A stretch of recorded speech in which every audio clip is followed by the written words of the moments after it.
What is going on, gunfighters? So recently I've been studying some analytics. If I'm doing this podcast professionally, it's probably a good thing to do. And I've noticed that Monday, no matter which podcast it is, Alpha Male or Gunfighter Life, whatever the subject is, Mondays get way more downloads. Although I've been trying to do a podcast every day throughout the week, it seems like Fridays are by far the least amount of downloads. And I don't know why that is, but I know that it is. So what I'm going to do for now, the plan is to give you a double dose on Monday. So, at least for this week, there will be, by God's grace, 2 brand new podcasts coming out on Monday. One Gunfighter Life and one Alpha Male. I think these 2 will go together well, rather succinctly. One on urban survival and one on air pistols. And this Friday, I'm going to recast. That's what you're listening to now if you're listening to this. Gunfighting on a budget. Because since I've recorded this, I don't think that inflation has gotten any better. So this is as or more relevant than it was when it came out. I hope you enjoy this recast. And again, this is not in lieu of new content. This is in addition to. So if you didn't listen to both episodes on Monday, you're not subscribed, maybe go repent, reevaluate your life, and make sure you're subscribed to the Alpha Male podcast and Gunfighter Life. Just kidding, guys. Hope you enjoy. I'm going to recast this episode, and hopefully you enjoy it. Have a blessed day. Hello, gunfighters, and welcome back to Gunfighter Life, the podcast where we talk about gunfighting the right way, with God at the center, with Judeo-Christian values and real-world first-hand experience. Today, I think a pretty fun topic to get into: gunfighting on a budget. I was initially going to record a pretty nerdy and lengthy in-depth episode on bolt-action rifles, which I think a small section would really enjoy. I think this one's a little bit more fun, and everything going on today in the world, I figured this one might be a little bit more lighthearted and about as fun and lighthearted as gunfighting can be. Before we get into the bio and the episode, don't forget to like, subscribe, leave a review of the podcast on iTunes or Spreaker or wherever you listen to your podcast. If you want to skip the bio, skip around 3 minutes and 45 seconds from where it starts. First and foremost, I am a servant of God, preacher, a fisher of men. God is number one in my life, and everything that I do in this podcast is no different, and I don't apologize for that. A little bit about me in the background. I grew up, I guess what you would consider a heathen. Didn't grow up a Christian, but I grew up in the southeastern United States, what most would consider very poor. Hunting and fishing and shooting. Joined the Marine Corps at 17, did a couple of combat tours in Iraq. After my combat tours in Iraq, I was an urban warfare instructor for the United States Marine Corps under Mojave Viper. I also served in law enforcement for several years in LAPD. I worked patrol assignments and more specialized assignments, where by God's grace, He got me through some nasty places in this world of war zones and some of the nastiest streets in the country. Not because I am better, because God chose to have mercy on me and had a purpose for me, and I'm thankful for that. After my time in law enforcement, I was a private contractor for federal government, for a 3-letter government agency I won't specify, doing private contracting work. I'm very much involved in guns and gunfighting. I also served in the U.S. Army, both full-time and part-time National Guard. I should say my primary MOS is in both branches of the military or infantry, as of one sort or another. Specialized infantry in the Marine Corps and an MOS that no longer exists. I started competition shooting even before I joined the Marine Corps at 17. I won my first gold medal even before I joined the Marine Corps at 17. I've been blessed by God with the talents He's given me to win more shooting competitions than I can remember. I've won most of my competitions in rifle and pistol, but I've also competed in archery and shotgun and even muzzleloader, knife throwing, hatchet throwing. I've competed in all that. I've also been a professional big game hunter and guide. Like I said, I grew up hunting and fishing and shooting. I've done it to put meat on the table because I like to put food on the table with the talents God's given me. I don't apologize for that. I've done it as a professional hunter and guide. I've slain all manner of beast and guided for all manner of beast. Bear and wolf and elk and deer, mule deer, whitetail deer. I've slain ram and fallow deer and countless animals. And I don't apologize for that either. FBI certified, firearms instructor, NRA, and a bunch of other 3-letter government agency certifications. Blessed be the Lord my rock, who trains my hands for war and my fingers for battle. Psalm 144. I've been blessed to be the commander of a tactical team, an SRT, special response team, in a large metropolitan area, where our primary job was to stop active shooters. But again, first and foremost, I'm a servant of God, called by God to share the good news, preacher, a fisher of men. With that, we will roll into the day's topic. Alright, gunfighters, let's get into the day's topic, gunfighting on a budget. There's some obvious reasons for discussing this. One is that we're all in different financial circumstances. A Daniel Defense Mark 18 or a Scar 17 may be out of the reach for some of the listeners. And not for restrictive reasons, government reasons, but just for purely economic reasons. Perhaps you're a young college student listening to this, working a minimum wage job, trying to get into your first gun or your first couple of guns to have a decent gunfighting and survival battery. Perhaps you already have your Daniel Defense or your Scar and your super fancy Staccato. You have friends or relatives that are now just waking up that the world is not always a warm, snuggly place where the police are always going to protect them. Food would always be readily available at the grocery store. Maybe you've built up your battery, but you're looking for something for somebody else. Take them from nothing to relatively well equipped. Protect their family. To be able to survive whatever comes. To watch and be ready. To be part of a well-regulated militia. Maybe you want to get somebody else started on that path. This episode will be good for that. Perhaps you want effective backups for your primaries. Again, today may be a good episode for that. With all that laid out, let's dig into gunfighting on a budget. Alright, my number one pick is probably going to surprise a lot of you. You know my affinity for the practicality of a shotgun. It's not a shotgun. That's my number 2 pick. And I know this might get several of you up in arms and disagreeing, and that's fine. You shouldn't just disagree with me because I have a podcast and I'm putting it out on the intranet. You can have your own opinions. This is my number 1 pick for getting into gunfighting on a budget. A high-point carbine. They are cheap. They are reliable. They are simple. They are rugged. They are decent at most defensive ranges. They have a reasonable rate of fire. Now, obviously 9mm is kind of the king, but it's not my first choice for this, surprisingly. Especially right now. If you listen to a recent episode about 40. I never really liked 40 in a handgun, but I think right now it's not a bad choice because it is some of the most available. A lot of different formats, a lot of places have it in different loads in stock for about the same price as 9mm or cheaper.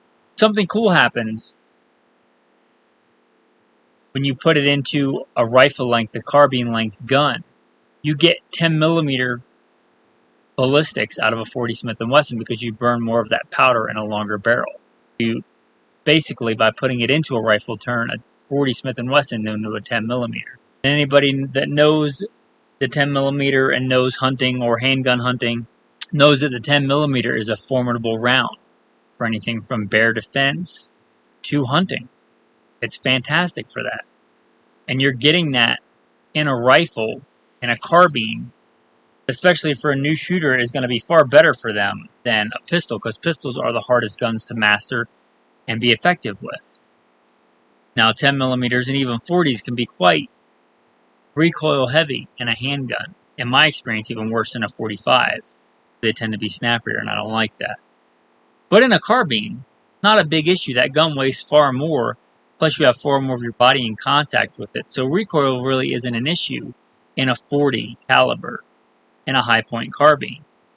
So recoil, not overly aggressive in that caliber. And again, you're getting 10mm ballistics, and you're getting it in a round that right now is available quite a bit when a lot of others are less available. And again, you get a reasonable rate of fire. You get a simple blowback design. You know, high-point pistols have a reputation for being reliable, but I think high-point carbines even more so. I just looked this up. This is topical. Whenever you listen to this, it may be different, but I'm not even going to mention who, but I just typed into my search bar, and right now there's somebody that listed as available, add to cart right now, Smith & Wesson high-point carbine for $259.98. That's quite a lot for that price. And here, I haven't even mentioned one of the number one reasons for this pick, maybe the number one. They're just fun to shoot. A lot of places you go, a lot of places you live, if you live in the suburbs or a city, which a lot of people do, you may only be able to get to, a 25 or a 50-yard range a lot of times. This gun's just a lot of fun to go out and shoot. If you're trying to get somebody else, like we talked about, into gunfighting, or you just want to go out and have fun and be able to shoot ammo that you can replace, going out and taking somebody and shooting sporting clays, a box of sporting clays you get at Walmart, or going to the Dollar Tree and getting cheap soda or shaving cream cans, and just going out, and let's not forget that shooting, even tactical training, can be fun.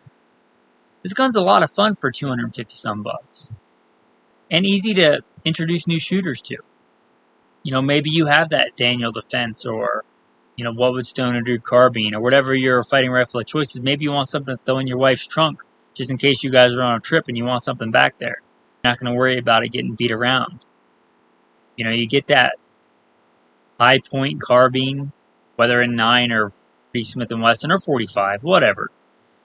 A couple of boxes of ammo, a cheap military surplus LBV, a decent white light. These come with, Picatinny rails on them. A good defensive load for a box of ammo. A couple of magazines. You're into the whole thing for what? $300, maybe $350. And you got a pretty decent loadout in your trunk. Or in your house, sitting in your closet.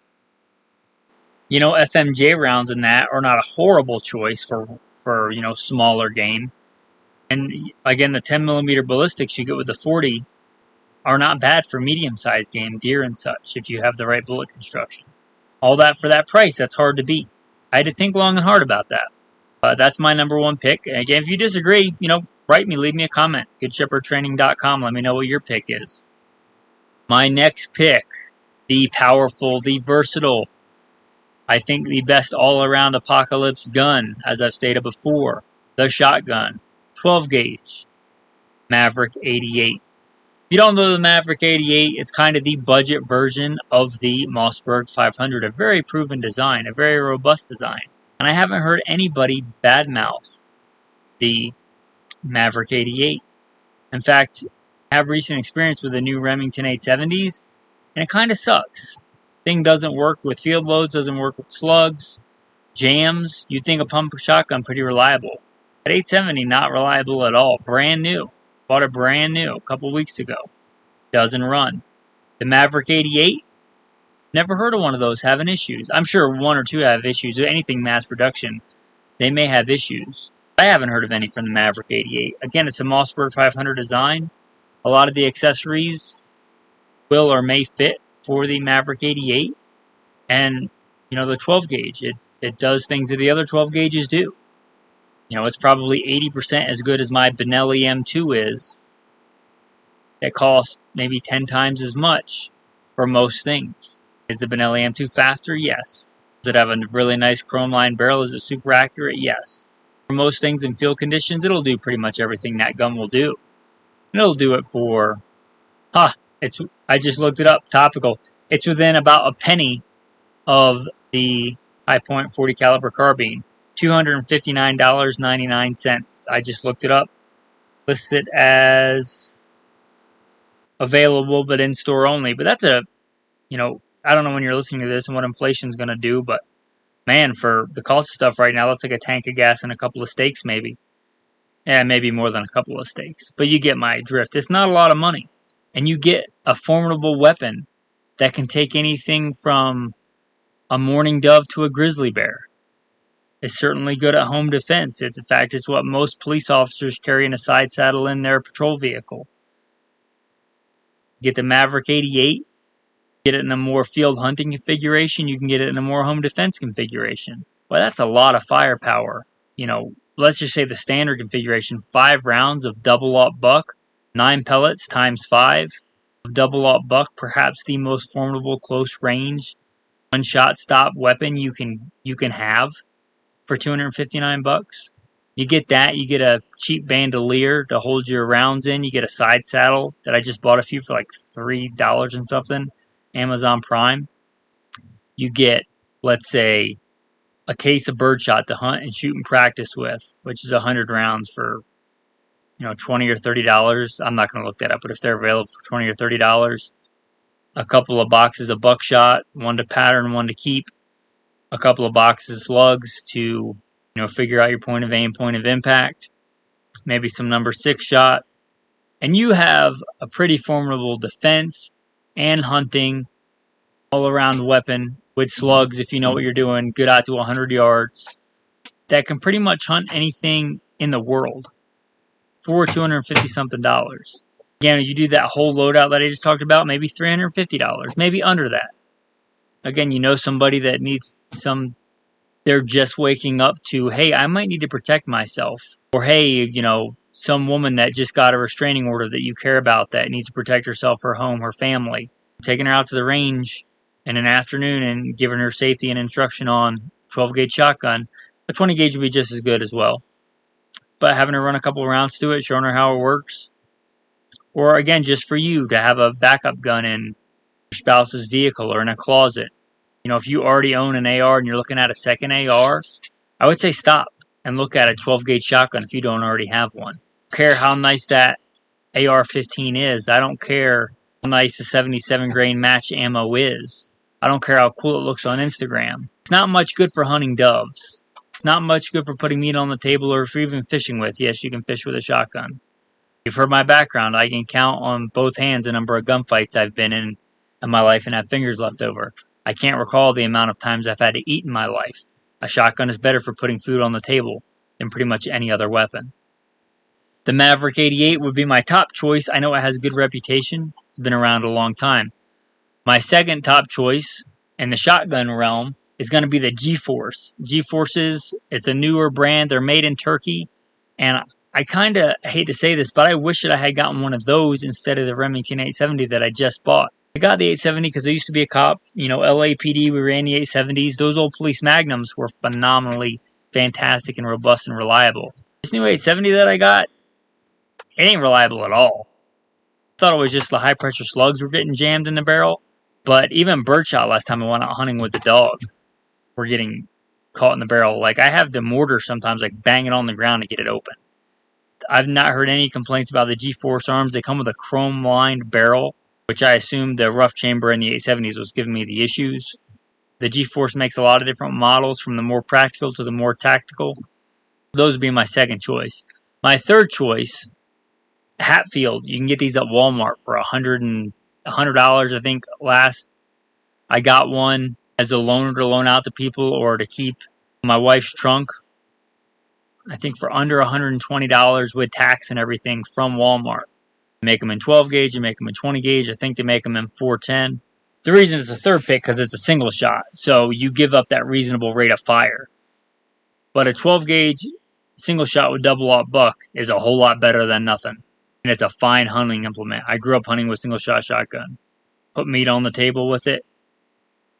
And for $100, if that's all you got is $200, you buy the $100 Hatfield. Again, some birdshot, some buckshot, box of slugs, a bandolier, or a side saddle. And that's a pretty well-rounded arm and implement. I've heard that referred to as the modern-day musket, like the kind of do-it-all frontiersman tool. Again, that single-shot shotgun, that Hatfield for $120, will take anything in the world as far as game goes. All right. A lot of you guys are thinking handgun. A lot of people don't have any guns and they think they want to get their first gun. I see this all the time. And they think, I'm going to get my first gun. I'm going to get a handgun. Wrong answer. If you have a friend that's thinking that, tell them wrong answer. A lot of people want a handgun for their first gun because I think it's a psychological thing, and I love handguns. I've won more shooting competitions with a handgun than anything else. I practice more with a handgun than anything else. It's the gun that I have on me all the time. Well, I can't say all the time, I don't sleep with it, but I sleep with one close by. But most of the time, a handgun within arm's reach. Why is it not the best choice? They're the hardest to master, they're the least powerful, and these are all generally speaking. They have a pretty complex manual of arms. They're less effective and they're harder to shoot. One of the reasons I love them. I like a challenge. Handguns are great because you can have them with you all the time, but if you don't have any guns, I would not start with a handgun, and I would not recommend anybody start with a handgun. It's less effective, it's harder to master. I think a lot of people gravitate to it, especially new shooters, because it's small, and it's a psychological thing. People think small gun, less intimidating. Again, wrong answer. Small gun, harder to shoot, less effective. I was just disagreeing with my wife about this. I love my wife, obviously. I married her. I love her very dearly. Because she got into guns before she met me, her first gun was a handgun. It's especially women, and I manage a firearms and training company. It's the vast majority, the first gun people buy, and especially women, is a handgun. And I think it's for that psychological reason. It's smaller. You just want something, and it's small, and it makes them feel good. But if your city descends into the chaos of a war-torn city like Ukraine is going through right now, do you want a handgun or do you want a 12-gauge shotgun with buckshot or something else? If you're starving to death and you have to put food on the table, do you want a handgun or do you want maybe that 12-gauge? Or do you want even that high-point carbine would be better? And a decent handgun is going to cost you, I said decent, not dirt cheap. A decent, reliable handgun, whether revolver or semi-auto, is going to cost you more than the two options we just discussed. But if you say, you know what, I disagree, or I don't care, I want a handgun to be my first gun, or I want a handgun for somebody, or a backup handgun, for a budget one. You might think since I talked about the high-point carbine, I would talk about the high-point pistol. But to me, they're reliable, they're great if you wanted like a handgun to throw in a toolbox or something. But the main advantage of a handgun is you carry it on you. With the exception of the 380, the high-point carbines are really too big and blocky and bulky to carry on you. They're like trying to carry a brick in your pocket. You're probably not going to. One of the main advantages of a handgun, especially in hard times and really bad times, is you can have it and people don't know that you have it. So I think for this, it has to be a size that can be concealed. And I'm saying it has to be a super small concealed carry gun. In fact, I wouldn't go there because they're even harder to shoot and less effective than a full-size handgun. But even a full-size modern design handgun is not super heavy and easily concealable. My everyday carry gun and concealed carry gun is a full-size handgun. Whether that be a 1911 platform or an M17 platform or a Beretta. Those are all, I think, easily concealable handguns. More so than a high point. When you get into reasonably reliable, reasonably capable fighting handguns on a budget, the Smith & Wesson SD9 is going to be my first choice. They do have a trigger like dragging a piano down a dirt road. I would say it's on par with a Glock trigger, which I'm not a fan of. But they are not expensive. As far as good, reliable handguns go. Again, topical. This may change by the time you listen to this tomorrow or whenever you listen to this, but $399 with a stainless slide. Two-tone, and they're decent-looking handguns. Not that really matters, but they're, a normal size. Glock 19-ish, Glock 17-ish size. And they probably have better ergonomics for most people and better sights out of the box. And we're talking about budget here. So that would be my number one choice. My number two choice would be, since handguns are more expensive than most other things that we're going to talk about, looking for a good used handgun, a police trade-in, and since Glocks are such a big part of the market, a used Glock, it's really hard for somebody to shoot let me put it this way. I have seen plenty of Glocks break, but the vast, vast majority of people that buy handguns do not shoot them enough to break them, especially Glocks. Glocks are meant to go a high round count. That's one of the things I will say about a Glock. They have a trigger like dragging a piano down a dirt road. They may have sights like trying to aim with a golf ball. But as far as semi-automatic handguns go, they have the reputation for being reliable, and I think they deserve it. And a lot of people will buy one and shoot it never, or shoot it a box of ammo or a magazine through it and load it up and put it next to their bed. And then some life event happens and they decide to get rid of it. You can capitalize on that, and you could probably get a used one of those for the price I just quoted for the SD9. The SD9s are not nearly as common. They never have really been liked as much as I think they should have. They're kind of underrated. You're probably not finding a used one of those pretty commonly. You will generally see a lot of used Glocks on the secondary market, especially police trade-ins.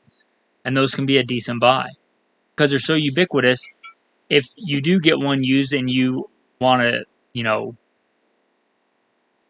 want to make sure it's in tip-top, functionality, you can get a new trigger spring and a new firing pin spring and a new mainspring for, all those springs are probably less than $10 each. Maybe more if you're talking about the newer gens that have a dual captured spring.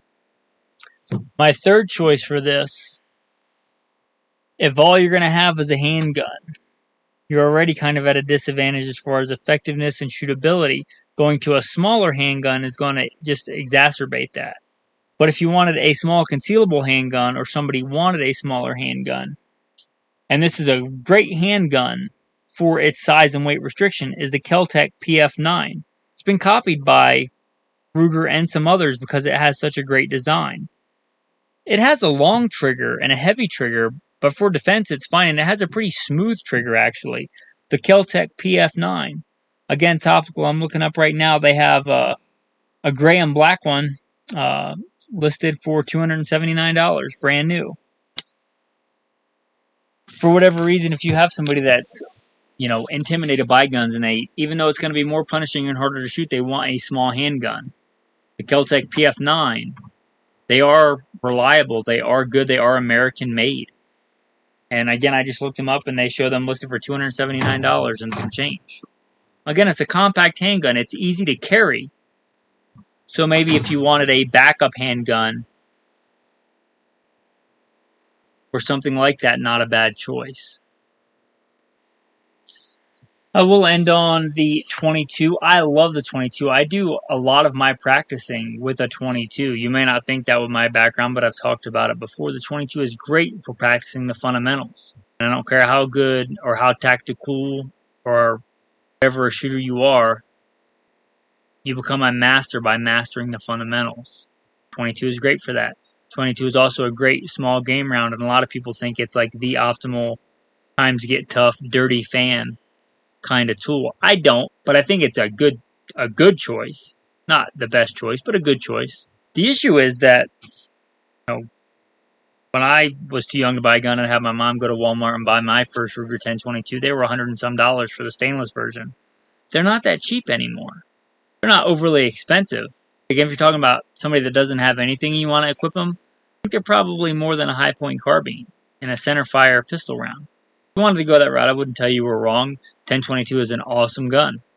I really enjoy them and really enjoy shooting them. But this is the Budget Gun Podcast, and sadly, since Marlin got bought up by Remington and they went bankrupt, I don't believe the Marlin Model 60, which was always a decent budget choice, is being made at all. Rossi makes the Rossi Rimfire 22LR. It lists the MSRP on their website is $159, which means you could probably find it quite a bit cheaper than that. Again, that's MSRP, $159. And it's a semi-automatic, magazine-fed 22LR. And even looks like it has a decent set of sights. Now, I've never run these personally. I've had my hands on one. I haven't actually shot them, but I haven't heard anything bad about them. So assuming that it functions well, If you wanted to go that route on a budget, that'd probably be a pretty decent option.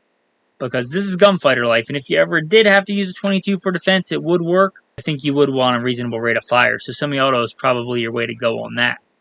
And I can't mention or skip over good budget values in 22 without mentioning the Heritage Rough Riders. They are a single-action revolver, so you don't get that reasonable rate of fire unless you're really, really, really going to train with it. But generally, you can get those, and you can even get them with a 22 Magnum cylinder, so you get both calibers. Just check one of the big box stores. They list them for $149.99. And they make all different configurations. Basic, 46-inch single action cowboy looking revolver and 22 long rifle 22 mag. Wouldn't be horrible to have in a pack or having a backup again in a car as a spare. Giving it to somebody that needs a gun, and if you don't get it back, you're not going to cry about it. Or, great for practicing the fundamentals of shooting a handgun, because again, they are probably the most difficult weapon to shoot well. Teaching new shooters, taking somebody to the range. If you want to introduce them to handguns, that's a good thing to introduce them on. And skill is a much bigger factor. Obviously, you can't be a gunfighter without a gun. You're just a fighter. But I tell you what, I would rather have a dude with a high point carbine and 40 that went out and practiced with it and went out and shot competition, PCC division and USPSA and kept at it and ranked reasonably well, or went and actually took a course, a defensive course with it, or the same with a shotgun, that had that weapon that was practiced with it, that knew where to hold, that had actually practiced reloads under stress, than the dude that has a Mark 18 that has only went to the range and shot it off a bench, spends a bunch of time eating Cheetos and reading, forums on what the best ballistic coefficient ammo is. Or let me put it to you this way. You're in the war-torn Ukraine right now. You have to get from one side of the city to the other. You can have a dude that's got a Mark 18 and the best magazines and the best body armor. It's only ever taken it out to the range once 2 years ago and zeroed it, kind of. Or I can give you a decently well-trained SWAT officer with, a 12-gauge shotgun with buckshot and slugs and a Smith & Wesson SD9 VE on his hip. Skill is more than going to make up for the budget tools. Obviously, you don't want the best that you can get, but again, for some people, the price is a real thing. I'd rather have somebody with a Maverick 88 12-gauge that can have a couple hundred rounds and get out and train, have some birdshot, buckshot, and slugs, than dreaming about the Benelli M4, which is by all means a better combat shotgun. Isn't going to be able to get it for 2 years and something bad happens before then. So don't think that you have to have a Mark 18 or a Benelli M4. Do the best you can with what you have. Don't measure your corn in somebody else's bushel. With that, I hope you enjoyed this episode of Gunfighter Life, Gunfighting on a Budget. If I skipped over something you think is a great value, I hope you'll let me know in the comments. You can go to goodshepherdtraining.com. You can just leave a review of the podcast and put your notes in there, and everybody will get to see it. Again, goodshepherdtraining.com. These podcasts are free for you to listen to, and I like it that way. Again, not everybody has money to spare. If you want to support the podcast, because they're not free to produce, again, goodshepherdtraining.com. There's a Patreon link on there. I'll give you some link to some special insider content, practical shooting drills, things like that. A way to directly contact me. And again, that's goodshepherdtraining.com. Your tactical tip of the day. If you do, I'm not even going to edit that out because it's kind of funny. I'm going to leave it in. If you do decide to go with that shotgun because of its versatility, tactical tip of the day, cut shell slugs and wax slugs. Now, this is an audio format. Probably better to go to YouTube and look up how to do this. There's a certain way you can just buy birdshot. It's by far the cheapest of the shotgun shells. Great for defense. People will say it's great for home defense. I have sadly seen someone shot at point blank range with birdshot. It's not a great defensive round. I'll just put it that way. You can cheaply and effectively, especially at most defensive ranges, turn birdshot into a quasi-slug, meaning all the pellets stay together inside the shell, by cutting it in a certain way. These are called cut shells. Again, audio, not the best format to tell you how to do this. Basically, you cut most of the way through the shell where the wad is, so the pellets fly out of the barrel and stay together. You need a certain kind of choke for this, or lack of choke, I should say. If you don't even know what I'm talking about, go check out the other shotgun episodes. We do whole episodes on shotguns. And the wax slug takes a little bit longer to do. The cut shell you could kind of do on the fly if you had some shells in your pocket. The wax slug is you cut the very top off where the pellets are, and you pour, like, let's say candle wax or paraffin wax down in there, and it makes all those pellets stick together. And they can be very, very nasty and very, very devastating in defensive situations. So that's your tactical tip of the day. Your tactical verse of the day comes from the book of Romans. For if by one man's offense death reigned through the one, much more those who receive the abundance of grace and the gift of righteousness will reign in life through the one, Jesus Christ. With that, gunfighters, I hope you liked this episode. Thanks. Have a blessed day.